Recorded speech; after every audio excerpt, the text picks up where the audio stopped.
안녕하세요. 오늘도 사연살롱을 찾아주셔서 감사합니다.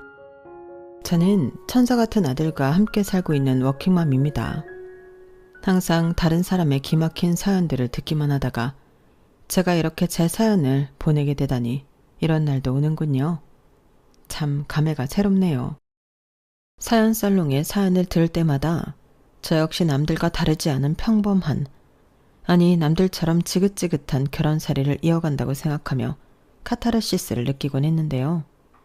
이번엔 저에게 일어났던 아주 기가 막혔던 이야기를 여러분께 들려드리며 제 이야기를 들어주시는 분들께 즐거운 시간을 선사해 드리고 싶네요.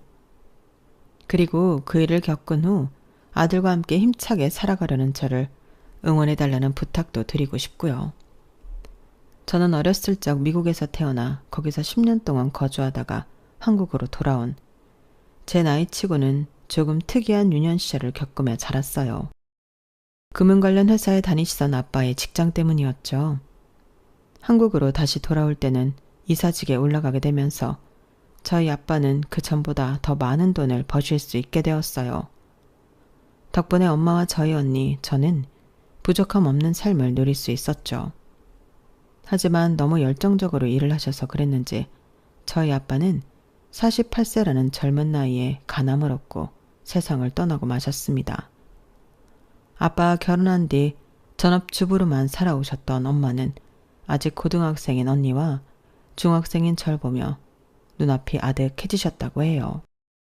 당시 엄마는 저희 두 자매의 대학 등록금부터 결혼 자금까지 전부 지원해 주려면 돈을 벌어야겠다는 욕심이 나셨던 모양입니다. 그래서 친구의 지인을 통해 좋은 투자처가 있다는 말을 듣고 덜컥 돈을 넣었다가 그만 큰 사기를 당하고 말았어요. 그 큰 계기로 인해 저희 집 경제력은 급격하게 기울어지고 말았죠. 그때 저희 가족이 더 이상 무너지지 않을 수 있도록 기둥이 되어주었던 건 바로 저희 언니였어요. 큰돈을 잃고 사색이 되어 몇 날 며칠 동안 밥도 제대로 못 드시는 엄마에게 먼저 다가가 일으켜 세워준 것도 바로 언니였죠. 엄마 괜찮아. 이 집 팔고 작은 집으로 이사가면 돼. 월세방이어도 괜찮아. 그 돈 날렸다고 해서 우리 인생이 망한 게 아니야. 아직 남은 아빠 유산으로 나랑 지은이 대학 등록금은 충분히 나와. 그치만 너희 대학 가면 생활비도 있고 자취라도 하게 되면 보증금은 어떻게 하니? 또 결혼자금도 있고. 그 다음 일은 엄마가 책임질 게 아니라 우리가 알아서 책임지면 돼. 그러니까 더 이상 그런 걱정은 하지 마. 그리고 나는 자취할 일 없어. 무조건 서울에 있는 대학 갈 거니까. 그건 지은이도 마찬가지야. 그렇지? 걱정하지 마 엄마. 나 이번 중간고사 반에서 1등 했어. 앞으로도 계속 공부해서 꼭 서울에 있는 대학 갈게. 언니의 위로로 엄마는 겨우 기운을 차리고 다시 일어날 수 있었어요. 그리고 두 번 다시는 투자 같은 건 쳐다도 보지 않고 백화점 푸드코트에 있는 케이크점에서 일을 구해 성실하게 일을 하셨죠. 그리고 언니는 우리나라에서 제일 좋다는 대학교에 진학해 6학기를 전액 장학금을 받으며 학교를 다녔어요. 이후엔 곧바로 취업에 성공했고요. 저 역시 그런 언니를 보며 자극을 받고 열심히 공부해 언니만큼은 아니지만 나름 명성 있는 대학교에 진학해 틈틈이 장학금을 받으며 학교를 다녔죠. 당시 저는 대학만 졸업하면 바로 취직을 하고 엄마를 돌봐드리겠다는 나름의 원대한 목표가 있었어요. 가뜩이나 몸이 약한 엄마가 밤마다 팔다리를 주무르고 두드리며 통 잠을 자지 못하시는 걸 몇 번 봤거든요. 언니처럼 저도 경제력이 생기면 엄마가 더 이상 일을 하지 않아도 될 거라고 생각했거든요. 하지만 시간은 저를 기다려주지 않더군요. 어느 날 푸드코트에서 뇌출혈로 쓰러진 엄마는 그 길로 영영 깨어나지 못하게 되셨거든요. 하필 쓰러지시면서 의자에 머리를 부딪히는 바람에 안타깝게 됐습니다. 이런 게 어딨어. 아빠 가신 지 얼마나 됐다고. 엄마까지. 나 아직 대학도 졸업 못했는데. 엄마 일어나. 엄마가 아빠 대신 나 결혼식 때 손잡아준다고 했잖아. 지은아 진정해. 너 그러면 엄마 가시는 길이 더 힘들 거야. 언니는 울부짖는 절 달래주면서도 혼자 모든 장례 절차를 밟고 무사히 엄마 장례식을 치러주었어요. 지금 생각해보면 당시 언니도 고작 25살이었는데 말이죠. 그런 언니가 있었기에 저도 엄마를 보내드린 뒤 빠르게 마음을 다잡을 수 있었던 것 같네요. 저는 졸업식 날 언니를 껴안고 펑펑 울며 겨우 무사히 대학을 마쳤어요. 그리고 취업도 머지않아 성공했죠. 저와 언니는 둘 다 직장인이 되어서도 독립하지 않고 같이 살았는데요. 언니의 직업은 학원, 그것도 강남 8학군 안에 위치한 학원의 영어 강사였기 때문에 집에 있는 시간이 손에 꼽을 만큼 적었어요. 거의 저 혼자 사는 것과 다를 바가 없었죠. 그래서였을까요? 저는 회사를 다니며 연애를 쉬지 않고 했던 것 같아요. 수시로 새로운 남자를 만난 건 아니었지만 헤어지고 나서 곧바로 다음 연애를 하곤 했죠. 그러다가 남편을 만나게 된 거예요. 남편은 첫 만남 때부터 정말 특이한 사람이었죠. 회사 엘리베이터에서 대뜸 같이 식사를 하자고 말을 걸었거든요. 혹시 남자친구 있으세요? 아니요, 왜요? 지금 식사하러 가시는 길이죠? 지하 1층? 네. 구내식당 가는 거면 식사 같이 할까요? 보아하니 혼자 식사하시는 것 같은데. 저도 혼자 먹어야 되는데 제가 혼자 밥 먹는 거 되게 싫어하거든요.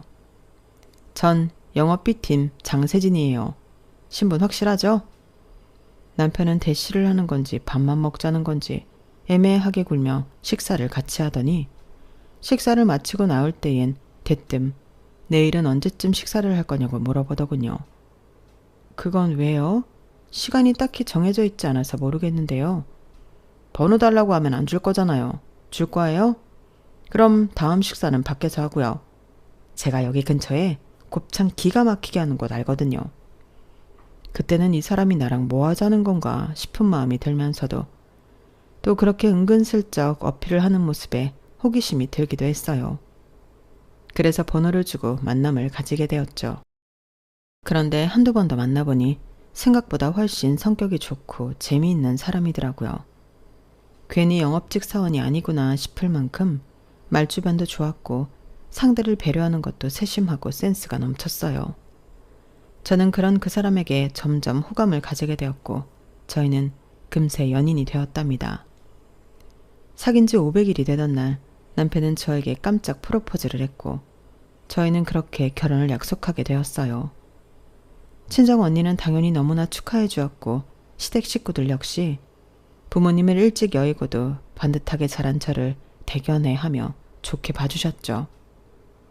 저희 두 사람은 양가의 축복을 받으며 부부 사이가 되었답니다. 이후 곧바로 아들을 임신한 저는 다니던 회사를 관두고 출산과 이후 육아에만 전념을 하기로 했어요. 아들을 임신했다는 소식에 시어머니는 아직 나오지도 않은 아기 용품을 사느라 정신이 없으셨을 정도로 기뻐하셨죠. 시집 오자마자 곧바로 손주를 보게 될 줄이야. 그것도 떡두꺼비 같은 아들을. 세상에. 우리 집에 복덩이가 왔네. 복덩이가 왔어. 어머님, 이거 저랑 남편이 엊그제 사온 꽃게예요. 저번에 가져다 주신 김치 너무 맛있게 잘 먹어서 어머님 오시면 드리려고 준비해놨어요. 뭘 이런 걸. 이런 거 일일이 신경 쓰지 않아도 돼. 출산 전까지는 좋은 거 먹고 운동하고 태교 열심히 하는 데만 신경 써라. 다른 건 일체 신경 쓰지 말고. 알았지? 네, 어머님. 집안의 첫 손주를 임신한 저는 시댁 식구들의 극진한 보살핌을 받았어요. 당시 결혼 전이었던 시동생한테도 임산부한테 좋다는 영양제를 한 박스 받았을 정도였죠. 친정 언니는 일이 바쁜 와중에도 틈이 날 때마다 제 상태를 체크하러 직접 저희 집에 와주었고요. 온 가족의 보살핌을 받으며 제가 건강한 아들을 출산했을 때 친정 언니는 눈물을 펑펑 쏟았어요. 저희 부모님 생각이 났기 때문이죠. 이후 언니는 학원에서 잘릴 각오를 하고 긴 휴가를 써서 제 산후조리를 곁에서 내내 도와주었답니다. 다행히 다시 학원으로 복귀할 수는 있었다고 해요. 언니 덕분에 저는 빨리 기력을 되찾을 수 있었습니다. 이후에는 아이를 키우느라 시간이 정신없이 지나갔죠. 출산을 막 했을 때는 애는 낳는 것보다 키우는 게 일이라는 말을 별로 실감하지 못했는데 4시간 주기로 울어대는 아이한테 온종일 매어 살다 보니 정말로 키우는 게 훨씬 더 일이더라고요. 애가 걷기 시작하고 옹알이를 하고 뛰어다니기 시작할 때까지 저는 예전 처녀 때의 모습은 찾아보기 힘들 정도로 살도 찌고 얼굴도 많이 상해버렸어요. 2년을 기다린 유치원에 아이가 들어가고 나서야 겨우 숨 돌릴 수 있는 제 시간이 생기더군요. 처음엔 잠을 자거나 운동만 하면서 그 시간을 보냈는데 다시 예전의 몸 상태를 찾아가기 시작하니까 그 시간을 좀 더 활용해보고 싶었어요. 그래서 소일거리로 번역일을 조금씩 받아서 하기 시작했죠. 원래 결혼 전 다니던 회사에서도 비슷한 일을 했었기 때문에 저는 빠르게 프리랜서 번역가로 자리를 잡을 수 있었답니다. 그리고 그 시기쯤에 시동생도 장가를 가게 되었어요. 시동생이 데려온 동서는 무려 집안 어른 모두가 판검사인 법조인 집안 딸이었죠. 시어머니는 시동생 장가 준비를 하면서 사채 빚이라도 진 사람처럼 정신없이 결혼 자금을 모아대기 시작했어요. 집안에 아들을 낳았다고 애지중지하던 저는 한순간에 시어머니의 수많은 통장 중 하나로 전락하고 말았죠. 예, 너 얼른 70만 원만 붙여봐라. 네? 갑자기요? 무슨 일이세요? 오늘 세영이 결혼식 사진 고르러 갔는데 거기서 70만 원을 더 달라고 하는 모양이야. 결혼식 사진 고르는데 왜 70만 원이나 필요하세요? 아우, 이 늙은이가 자세한 걸 어떻게 알겠니? 원래 고급 사진관들은 돈이 많이 드는 모양이다. 그러니 윗사람들이 가서 사진을 찍는 거겠지. 얼른 70만 원부터 붙이거라. 참말 말고. 어머님, 저 이미 저번 달에 번 돈 전부 도련님 장가 비용으로 썼어요. 더 이상 드릴 돈이 없어요. 그럼 적금이라도 깨서 보내든가. 잔말하지 말고 3시 전에는 무조건 보내라. 알겠어? 시어머니는 칼만 안 들었지 아주 강도가 따로 없었어요. 덕분에 번역 일을 하며 번 돈을 전부 빼앗기고 말았죠. 남편에게 이 일에 대해 부당함을 토로해봤지만 남편은 시동생이 장가가기까지 반년밖에 안 남았으니 이해해달라는 말만 앵무새처럼 되풀이할 뿐이었고요. 그러면서 말끝마다 나도 당신이 애 낳고 집에서 쉬는 동안 안말 않고 돈 벌어다 줬잖아. 가족끼리 다 그렇게 서로 돕고 사는 거 아니야? 라는 말을 덧붙이곤 했죠. 독박 육아를 한 채가 무슨 집에서 놀고 먹은 것 마냥 이야기하는 남편에게 부하가 치밀었지만 남편의 말 맞다나 반년만 참으면 다 지나가겠거니 하고 꾹 참았네요. 시동생은 그렇게 집안 돈을 다 받아먹으면서 의리의리하게 결혼식을 치렀어요. 그러더니 그 이후엔 자기 가족들은 나 몰라라 하고 처갓댁에만 매어 살았죠. 그리고 그때부터 시어머니가 저를 매주 주말마다 시댁으로 부르기 시작했어요. 처음엔 평생 끼고 살던 시동생이 나가고 나니 마음이 적적해졌나 보다 하고 시어머니를 이해하려고 했는데요. 하지만 시댁에 방문할 때마다 꼭 기분 나쁜 말들을 던지는 시어머니 때문에 저는 점점 시댁에 가기가 싫어졌어요. 하루는 시댁에서 시어머니가 꽃게탕이 먹고 싶다고 사다 놓은 꽃게를 열심히 손질하고 있는데 뒤에서 이런 말을 건네는 겁니다. 예, 그 꽃게 살살 다뤄라. 내가 엄청 비싸게 사온 거야. 그게 양식하는 사람들 사이에서는 이거로 쳐주는 엄청 좋은 꽃게라더라. 네, 어머님, 살살 손질하고 있어요. 예, 너는 근데 어쩜 와서 맨날 먹기만 하고 가니? 너희 집 반찬은 제대로 만들어 먹고 있어? 저희요? 그럼요. 매주 반찬 3-4개씩은 만들어 먹고 있어요. 그럼 먹을 게 없는 것도 아닌데 왜 맨날 우리 집은 빈손으로 딸랑 와? 나는 늘 좋은 거 있으면 나눠 먹으려고 하는데? 빈손은 무슨. 시댁에 갈 때마다 용돈을 드리느라 저희 생활비도 빠듯해지고 있다는 소리가 목구멍까지 나왔지만 겨우 참았죠. 욱하는 성질을 한번 눌러 참고 생각해보니 그래, 차라리 용돈을 줄이고 반찬을 해서 오는 게 더 경제적이겠다는 생각이 들어 그 다음에는 용돈을 반으로 줄이고 반찬을 많이 해다 드렸어요. 봉투가 얇아지자 못마땅한 표정을 짓는 시어머니 얼굴을 애써 무시하면서요. 애 키우면서 살림하는 게 빤하게 보일 텐데 시어머니는 자꾸만 저희 살림을 빼먹으려고 안달이더군요. 제가 싸온 반찬을 몇 번 먹더니 이런 얘기를 또 하시는 거예요. 예, 너는 어쩜 맨날 이런 풀떼기만 싸우니? 고사리는 저번 달에도 가져오지 않았니? 이거원, 가족들을 말려 죽일 참인지. 요즘 나물이 얼마나 비싼데요. 그리고 이런 걸 많이 먹어야 건강해진다고. 유명한 사람들은 죄다 채식만 하잖아요. 채식? 그럼 앞으로도 이렇게 풀떼기만 가져오겠다는 거야? 이래가지고 내 손주랑 내 아들이 건강하게 잘 살지 모르겠구나. 에휴, 늙은 시엠이 굶겨 죽이는 것도 아니고 옛날 같았으면 어른상에 고기 하나 없다고 바로 등짝 맞았을 일이다. 그래, 나도 당신이 해준 갈비찜 좀 먹어보자. 신혼 때는 자주 해주더니 요즘은 그거 통 안 해줬잖아. 저는 기분이 나빠서 속으로 화를 삭히고 있는데 눈치 없는 남편은 그 와중에 반찬 타령이나 하고 있더라고요. 가뜩이나 점점 시어머니가 시댁으로 불러들이는 일이 잦아져 주말마다 시댁에 가는 게 당연한 일정인 것처럼 굳어졌는데 이제는 시어머니의 시실코콜한 잔소리까지 들으며 매주 다양한 고기 반찬을 해다 바쳐야 하는 상황이 되어버리고 말았죠. 시어머니는 점점 더 노골적으로 먹고 싶은 음식을 요구했고 저는 늘 그걸 다 맞춰서 가져가야만 했어요. 이대로는 생활비가 다 바닥이 나겠다 싶었던 저는 번영일을 늘려서 할 수밖에 없었고 늘 피곤한 몰골이 될 수밖에 없었는데요.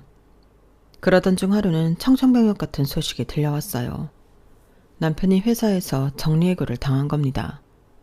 이제 고작 40 넘은 남편의 정리해고 소식에 저는 큰 망치로 머리를 맞은 것처럼 머리가 굳어버렸어요. 뭐? 정리해고?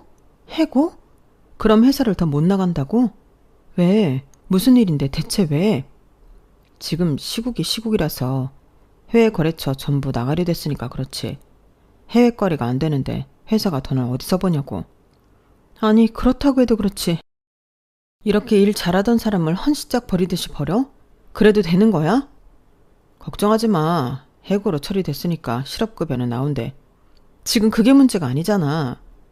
해고를 당해도 천하태평한 남편 때문에 저는 우라통이 터지는 것 같았어요. 없던 화병도 생길 정도였죠.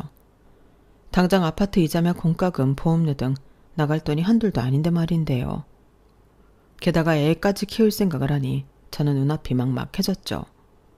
그동안 시동생 결혼이니 시어머니 반찬이니 뭐니 하면서 제가 일해다 번 돈을 전부 써버렸으니 저축해놓은 돈도 없었거든요.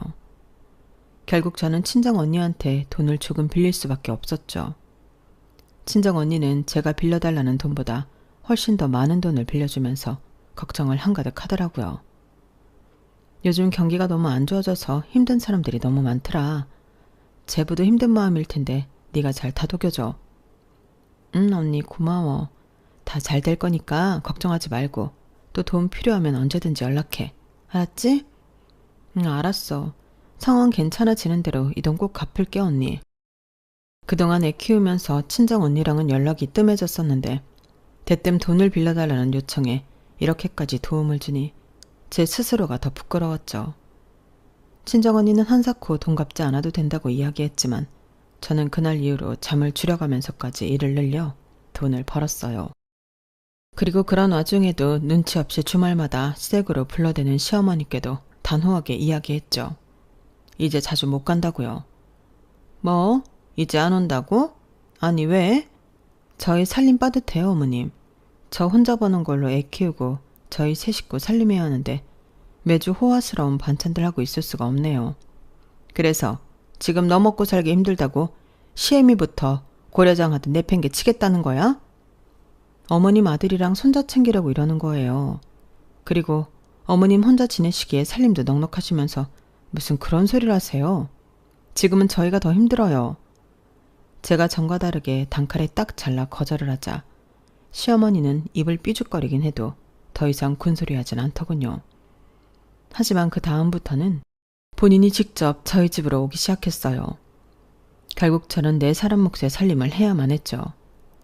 그것만 해도 버거운데 얼마 안 가서 입이 하나 더 늘게 되었어요. 시동생이 이혼을 당하고 다시 집으로 돌아온 거였죠.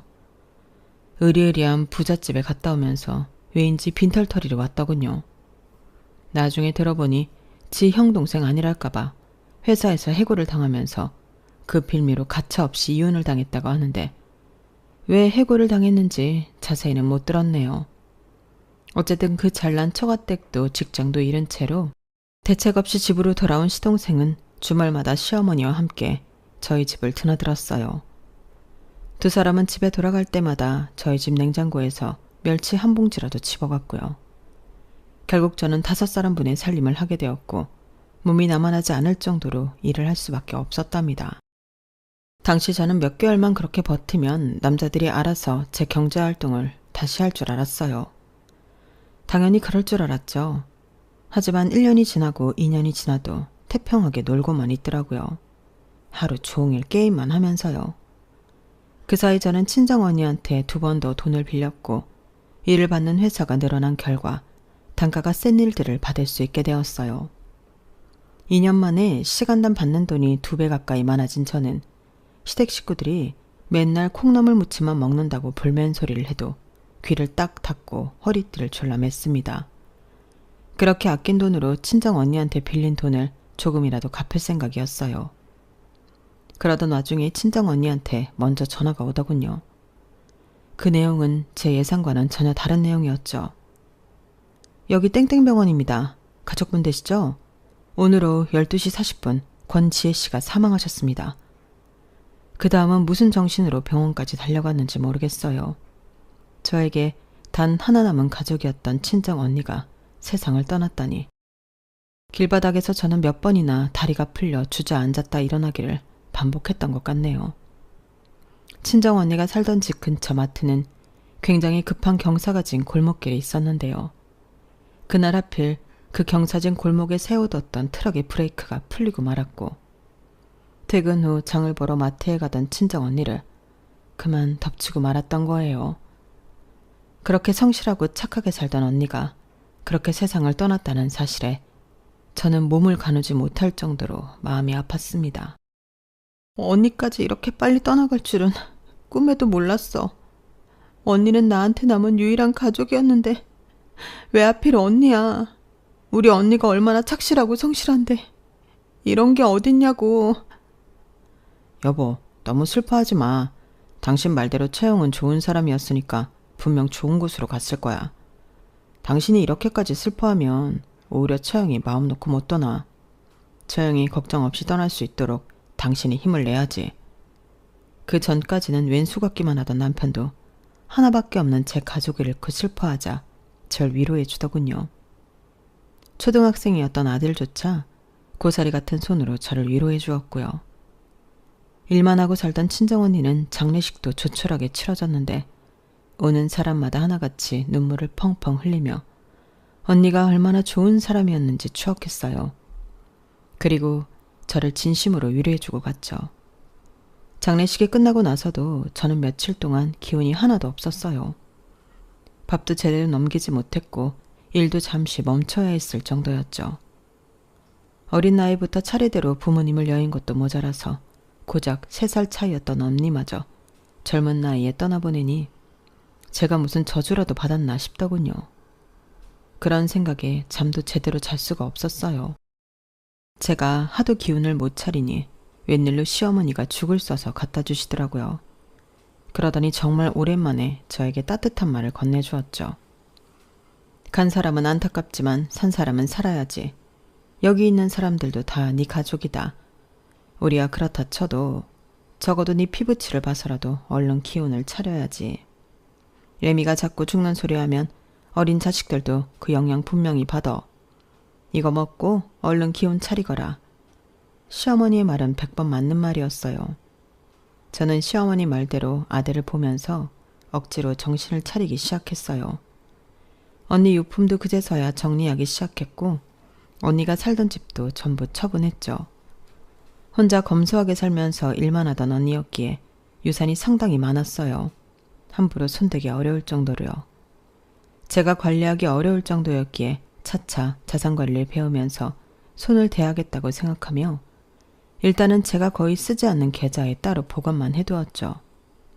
점차 일상을 되찾아가던 그때 시동생이 이사를 간다는 의외의 소식을 듣게 되었어요. 솔직히 저로서는 너무 환영할 일이었죠. 맨날 고맙단 말 한마디 없이 대면대면한 사이면서 빈대만 붙는 시동생이 저는 늘 불편했거든요. 그 몇 년 동안 백수로 지내던 시동생은 돈이 어디서 났는지 신도시에, 그것도 아파트에 집을 구해 들어간다고 하더군요. 그 소식에 저는 내심 깜짝 놀랐는데 시어머니랑 남편은 별로 놀랍지도 않은지 조용히 이사 준비를 했어요. 저는 시동생이 복권에 당첨이라도 된 건가 생각했네요. 하지만 친한 사이는 아니었으니 따로 물어보진 않았어요.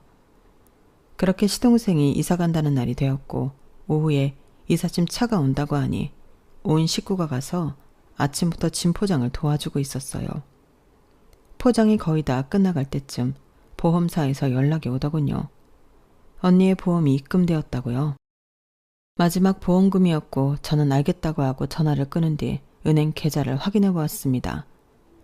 제가 거의 쓰지 않고 언니의 유산과 보험금을 모아만 두는 그 계좌를요. 그런데 금액이 뭔가 이상한 거예요. 무려 3억 원이나 빠져 있더군요. 저에게 그 은행 계좌가 있다는 사실을 아는 사람은 이 세상에 딱 한 명뿐이었는데 말이죠. 여보, 당신 내 계좌에서 돈 빼갔어? 뭐? 무슨 돈? 내가 당신 계좌에서 돈을 왜 빼가? 나 땡땡은행 계좌 말이야. 당신 말고 이 계좌에서 누가 돈을 빼나? 그야 뭐 당신이 기억 못할 수도 있지. 저는 남편이 거짓말할 때마다 짓는 그 특유의 짜증나는 표정을 단박에 알아차렸어요. 그리고 곧바로 날이 선 목소리로 남편을 추궁하기 시작했죠. 미쳤어? 그 돈이 무슨 돈인데 그걸 말도 없이 그것도 3억이나 빼가. 당신이 그런 돈 쓸 데가 어디 있다고. 아니 내가 안 그랬다니까. 당신 아니면 누가 이런 짓을 해. 3억이 어디 동네 똥개 이름도 아니고 그걸 어쨌냐고. 당장 말 안 해? 나는 아니라니까. 남편은 점점 목소리가 기어들어가면서 아니라는 말만 반복했고 저는 속에서 천불이 나는 것 같았어요. 그런데 옆에서 시어머니가 그 불에 기름을 붓는 소리를 하시는 겁니다. 아유, 우리 세영이 이사하는 데 썼다. 얘 아파트 잔금이 부족해서 썼어. 됐니? 어차피 돈은 차고 넘치게 많으면서 그깟 3억 가지고 뭘 그렇게 유난을 떨어? 제정신이세요? 이 돈 저희 언니 목숨값이에요. 뭐 아파트 잔금이 모자랐다고요? 애초에 3억씩이나 모자르면 그 집에 들어가지 말았어야죠. 어떻게 당사자인 저한테 한마디 말도 없이 이런 짓을 저지를 수가 있어요. 넌 더 많이 받았잖니, 네 언니한테. 아휴, 넌 네 가족한테 쓰는 돈도 그렇게 아깝니? 대체 어떻게 된 애가 저밖에 모르니? 그러면서 네 시애미한테는 바락바락 소리나 지르고. 나중에 너 힘들 때 세영이가 어련히 은혜 갚을 것을. 이 나이에 아직도 뱃수면서 무슨 수로 3억을 갚아요? 말이 되는 소리 하세요. 제가 울분을 토하며 화를 내도 시댁 식구들은 계속 저만 매정한 사람 취급하면서 말을 아꼈어요. 본인들도 딱히 할 말이 떨어진 모양이었죠. 그 모습을 보면서 저는 제가 바보 같은 짓을 하고 있다는 걸 깨달았습니다. 어차피 말이 안 통하는 사람들한테 입 아프게 말로만 떠들어 봐야 소용이 없다는 걸 깨닫게 되었어요. 동시에 이런 거지근성으로 똘똘 뭉친 거머리 같은 인간들한테 환멸이 났어요. 제가 왜 그동안 제 몸 갈아가면서 이런 거지 같은 인간들 뒷바라지를 해줬는지 모르겠더라고요. 당신들, 나를, 아니 우리 가족을 개무시하는구나. 그래, 알았어 그럼. 저는 그 자리에서 하던 일을 전부 내팽개치고 집 밖으로 나와버렸어요. 등 뒤에서는 시어머니가 말버릇이 어쩌네 하며 잔소리하는 걸 깡그리 무시하고서요. 그리고 곧바로 집으로 돌아가 도어락 비밀번호도 바꾸고 아예 공동현관 비밀번호도 바꿔버렸습니다. 남편은 사태의 심각성을 모르는지 이삿짐 옮기는 걸 전부 도와주고 늦게서야 들어오려고 하더군요. 몇 번 인터폰이 울리길래 저는 인터폰 전원을 아예 꺼버렸어요. 그러자 공동현관도 못 들어오고 배회하던 남편은 다시 시댁으로 돌아가는 듯 했죠. 저는 다음 날이 밝자마자 아들을 학교에 데려다주고 변호사 사무실을 찾아갔습니다. 밤새 집안 전부를 뒤지고 남편의 노트북, 태블릿 등을 전부 뒤져 꼬투리가 될 만한 증거들을 하나로 안고 갔죠. 변호사는 그 중에서 절반만 증거로 쓸 수 있다고 하더군요. 뭐 상관없었습니다. 저는 쓸 수 있는 소장은 모두 작성한 뒤 그 다음엔 아예 호텔로 들어가 버렸어요. 집에 들어가면 남편이 문 앞에서 기다리고 있을 것 같았거든요. 아니나 다를까 남편에게서 100통이 넘게 문자가 왔는데요. 춥다느니 비밀번호를 알려달라느니 징징 우는 소리부터 시작해서 당장 전화 받아라. 내가 무슨 못할 짓을 했길래 이딴 짓을 하냐는 등 화를 내는 소리까지 별의별 내용이 담긴 문자였어요. 저는 그 문자들을 보면서 소장을 날린 것만으로는 부족하다는 생각이 들었어요. 법으로는 죗값을 치르는 건 사실상 본인들이 저지른 짓을 주워 담는 것일 뿐이지 진정한 벌은 아닌 것 같았거든요.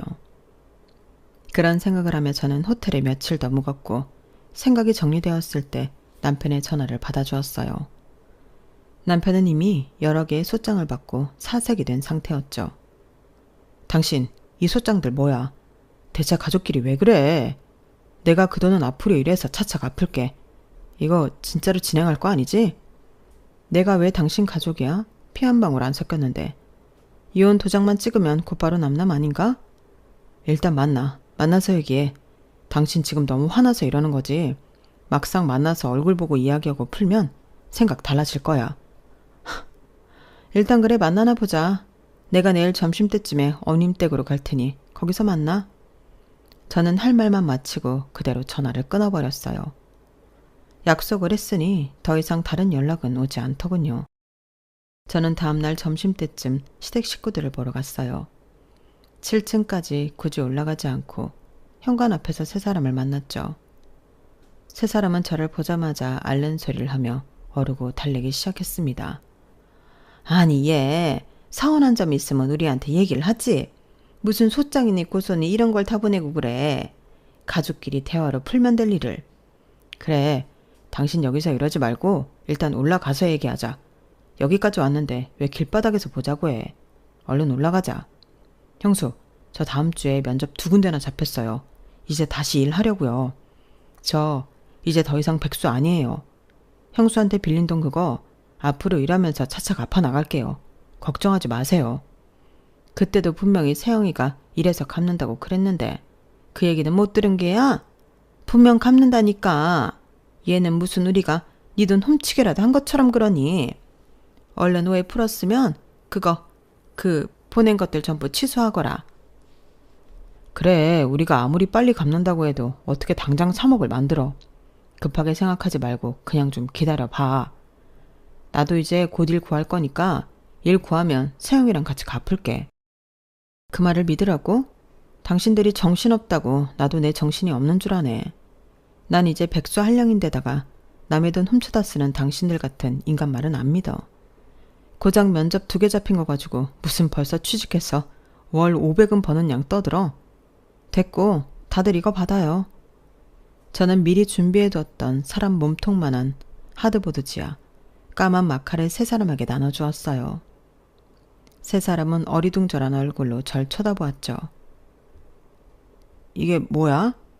자, 이게 각자 거기다가 마카로 사과문 쓰시고 아파트 정문 앞에 서 있으세요.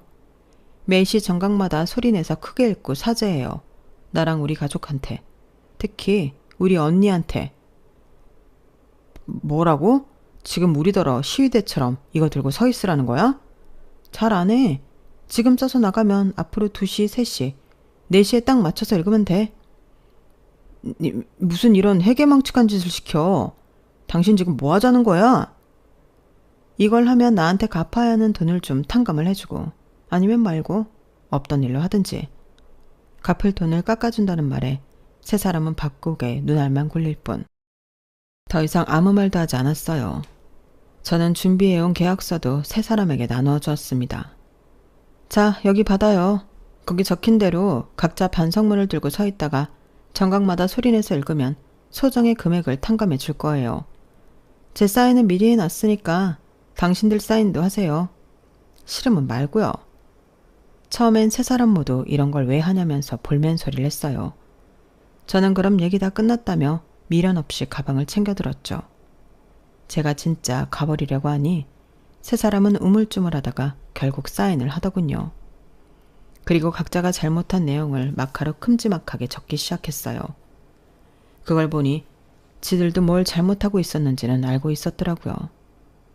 세 사람은 자신들의 잘못이 대문짝만하게 적힌 종이를 온몸에 내걸고 아파트 정문 앞으로 향했습니다. 그리고 정말로 3시간 동안 서 있었어요. 시계가 2시, 3시, 4시를 알릴 때마다 큰 소리로 자기들이 잘못한 내용을 차례대로 외쳤고요.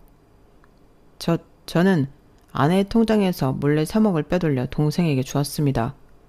그리고 지난 3년 동안 백수로 살면서 살림 육아는 손도 안 대고 게임만 하고 살았습니다. 아내에게 큰 잘못을 했습니다. 저는 지난 2년 동안 형과 형수 집에서 밥만 얻어먹고 고맙다는 말 한마디도 하지 않았습니다. 그리고 형수 돈 3억을 빼돌려 제 명의의 신도시 아파트를 마련했습니다. 저는 그동안 며느리한테 매주마다 용돈과 반찬, 세대 휴지 같은 살림을 무제한으로 받아왔으며 더 좋은 걸 달라고 요구까지 하였습니다.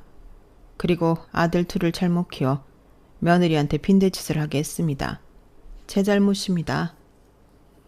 아파트 정문 앞에는 큰 마트도 있고 초등학교랑 중학교도 있었어요. 게다가 맞은편 아파트의 후문도 마주보고 있었죠. 그러다 보니 수많은 사람들이 오고 가면서 그 3사람을 전부 쳐다보고 구경했답니다. 애들은 낄낄대면서 자기들끼리 쑥덕거리기까지 했고요. 3사람은 얼굴이 홍당무처럼 벌개졌죠. 그러면서도 또 3억 빚은 무서운지 끝까지 버티긴 하더라고요.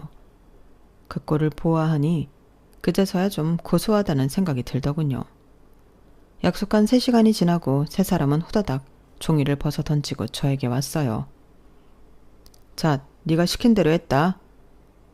네, 원. 동네 창피해서. 어쨌든 그럼 이제 빚은 없는 거지? 무슨 소리세요? 제가 빚을 전부 없애준다고 했나요? 소정의 금액만 깎아준다고 했지. 알았어. 얼른 깎아줘. 당신 얼마 깎아줄 거야? 2당 1장씩 빼줄게. 그게 얼마야? 3천? 3억? 맞아 3천. 진짜? 자, 여기 3천. 받아가. 제가 3사람 앞에 1,000원짜리 3장을 곱게 뿌리자 3사람은 즉시 불같이 화를 냈어요. 뭐라고? 3,000원? 지금 장난해? 그런 게 어딨어. 형수, 이거 사기예요. 저희한테 계약서도 써서 줬잖아요. 그래요, 그 계약서. 제가 분명히 소정의 금액을 탕감해준다고 했잖아요. 언제 많은 금액을 탕감해준다고 했어요? 3사람은 눈이 벌게져서 후다닥 계약서를 꺼내 읽어보더군요.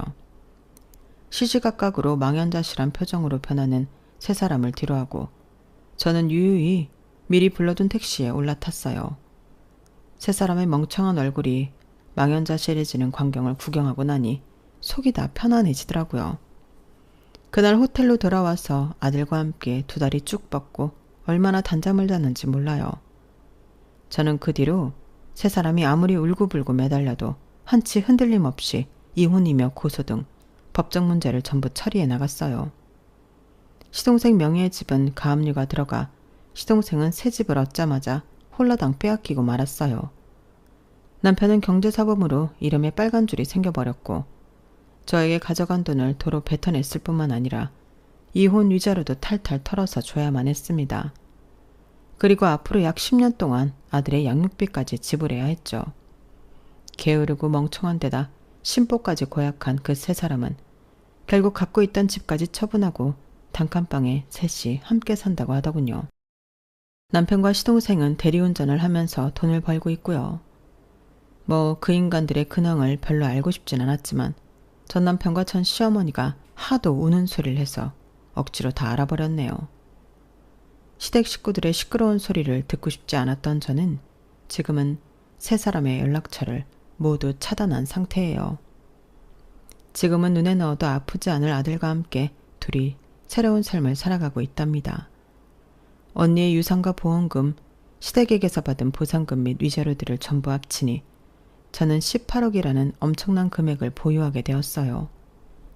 저는 그 돈을 의미 있게 쓰기 위해 지난 몇 개월 동안 열심히 공부를 했고 지금은 형편이 어려운 학생들을 지원해주는 장학금으로 사용하기 시작했답니다.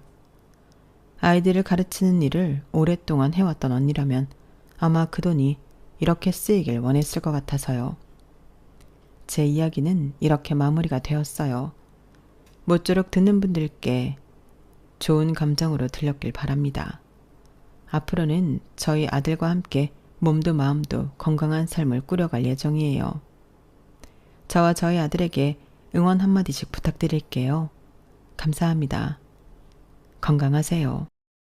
여러분, 사연 댓글에 응원과 현명한 조언 부탁드려요. 좋아요와 구독은 저에게 큰 힘이 됩니다. 오늘도 좋은 일 가득하세요.